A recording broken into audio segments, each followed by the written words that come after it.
Qui a recours au conseil en image et au relooking? Bonjour, ici Mademoiselle M, révélatrice de votre meilleure image, mais également fondatrice et directrice de la Styling Academy 2.0 qui forme des consultants en image depuis 1995. Alors, c'est légitimement une question que l'on est en droit de se poser avant de se lancer dans une formation de conseil en image, parce que faire un métier qu'on aime, c'est une chose, en vivre, ça n'est une autre. Et justement, dans le cadre de la Styling Academy, non seulement nous formons des étudiants, des participants au conseil en image, mais également nous avons à cœur de les aider à réussir après, une fois qu'ils ont leur papier en main, qu'ils sont titulaires de leur diplôme de conseil en image et qu'ils ont développé les compétences, les connaissances et qu'ils ont les outils à disposition, mais comment ensuite réussir. Et justement, dans le cadre de cet accompagnement, je viens de leur faire une formation sur qui sont les clients et j'avais envie de partager quelques-uns de ces tips avec vous, parce que je pense que voilà, c'est une question qui est, enfin une des questions qui est très importante et qui est presque fondamentale. Alors, il faut savoir qu'il y a différentes façons de répondre à cette question. Il y a une façon très générale que je vais couvrir dans cette vidéo en partie, et il y a également une façon beaucoup plus personnalisée, puisque chaque consultant en image est différent, chaque consultant en image a sa personnalité, mais également le type de personne qu'il va attirer à lui ou à elle, et donc moi je vais vous donner simplement quelque chose de très général. Donc, il y a le marché global, il y a le marché général, et ensuite il existe des niches qui peuvent être choisies en fonction du passé, des compétences, de l'histoire, de chaque consultant en image. Alors ça, c'est du personnalisé quelque part, je ne vais pas couvrir cela ici. Et même lorsqu'on parle du général, je dirais qu'il faut aussi distinguer le marché des particuliers et le marché des entreprises. Et même au sein des entreprises, il y a encore différents types de marchés. Donc, et je ne vais pas vous parler des entreprises, bien sûr, dans cette vidéo. Donc, vous voyez que la réponse, elle n'est pas aussi simple que cela. Mais typiquement, simplement pour vous en donner, allez, disons 4. Qui va avoir recours au conseil en image? Eh bien, va avoir recours, par exemple, au conseil en image toutes les personnes qui ont besoin de séduire. Elles ont besoin de se plaire à elles-mêmes de façon à pouvoir séduire les autres. Donc, toutes les personnes nouvellement célibataires, les divorcés, les gens qui viennent de se séparer, etc., etc., tout ça, je dirais, ce sont des personnes qui, à un moment donné ou à un autre, vont s'interroger sur la pertinence de leur look par rapport au marché, entre guillemets, de la séduction, de la recherche du bon partenaire.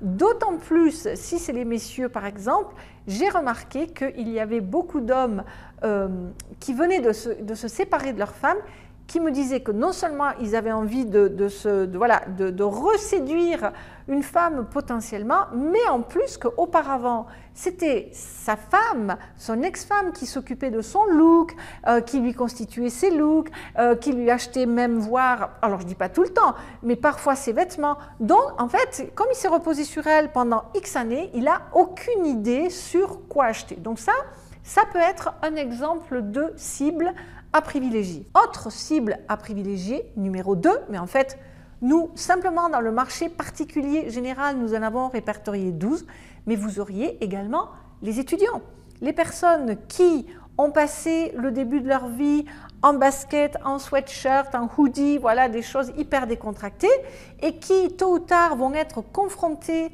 à des entretiens d'embauche, à un nouveau secteur professionnel. Pour certains, ils vont pouvoir continuer à porter leur tenue vraiment décontractée, mais pour d'autres, ce ne sera plus forcément possible, même si les codes vestimentaires changent. Et ça, à nouveau, ça peut être un autre type de cible de marché à rechercher. Troisième type de marché possible, c'est par exemple les personnes qui sont dans une occupation professionnelle déjà et qui, pour X raisons que je ne vais pas développer ici, se sentent un petit peu dans une impasse. manque de promotion, manque de visibilité, elles ont l'impression qu'au niveau commercial, les choses ne se passent pas forcément aisément, ou au niveau hiérarchique, ou quoi que ce soit. Et puis, tôt ou tard, elles en viennent à s'interroger aussi sur le fait que, mais est-ce que ça pourrait pas être mon image? Est-ce que ça pourrait pas être ce que je dégage qui pose problème? Donc ça peut être un autre type de personne qui va avoir recours au conseil en image. Et puis, quatrième exemple que je vais vous donner dans cette vidéo, ce sont des personnes qui ont en vue un événement particulier.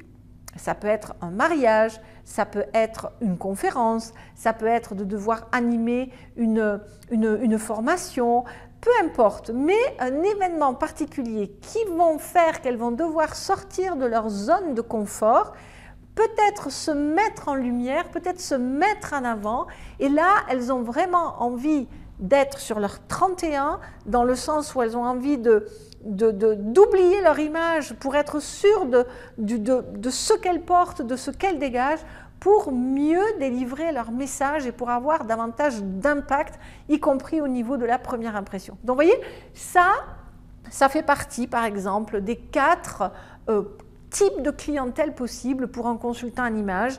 Il y en a bien d'autres, il y en a des dizaines d'autres à divers niveaux. Ça, c'était des généraux. Il y a aussi les niches dont je vous ai parlé. Mais j'espère que cette vidéo, si vous vous intéressez au conseil en image, vous aura interpellé. D'ailleurs, si vous avez envie de vous lancer dans une carrière de conseil en image, eh bien, je vous invite à télécharger le catalogue de formation de la Styling Academy qui va vous expliquer par le menu détail en quoi consiste cette formation, même qu'est-ce que le métier de conseil en image, quel est son avenir, quel est le déroulement de la formation, quels sont les modules, comment ça se passe, etc., etc., pour ensuite avoir un entretien, puisque la Styling Academy recrute donc des participants d'un certain niveau, d'un certain calibre. Voilà, j'espère que cette vidéo vous aura aidé. Dites-moi dans les commentaires si vous aimez ce genre de vidéo, dites-moi si vous avez des questions, dites-moi si vous avez des suggestions de vidéos et bien sûr, merci pour vos likes, merci pour vos partages. C'était Mademoiselle M, révélatrice de votre meilleure image et fondatrice de la Styling Academy. Bye bye.